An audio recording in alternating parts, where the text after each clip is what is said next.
Senator Spender, do you have questions for Snowy? Maybe briefly.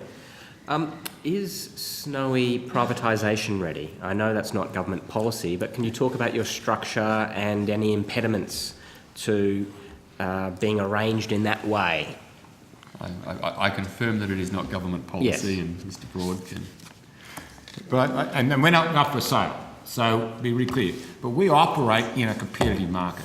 The government has a thing called commercial neutrality, so it treats us no differently to any other business. And as you would appreciate, we're competing against investors in private entities. So we've got to be seen, and we are, have always been, we've always been owned by government.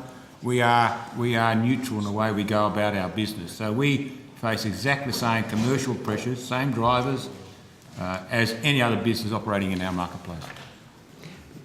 So you're not relying on any future equity injections from government? No. And you don't have any better information flows than any other business at the same stage of supply? So it sounds like you're privatisation ready. It can be the policy of the Liberal Democrats, and I'm sure it already is. It already is, yes. But it is not the government's policy. Minister, could you please elaborate why not?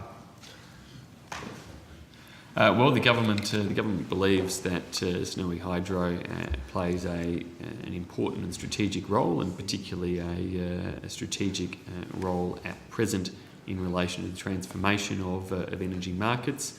We also acknowledge that there are certain community sensitivities in relation to the location of Snowy Hydro, the resource upon which it draws, and that given those community sensitivities, the social licence attached to Snowy Hydro is best held in government hands.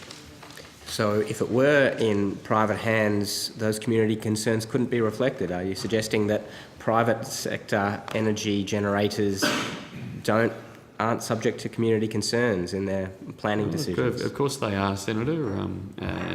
You're asking a hypothetical now as to if a different structure were in place. I was just outlining the rationale that I think underpin the decision of consecutive governments to maintain Snowy Hydro in public ownership.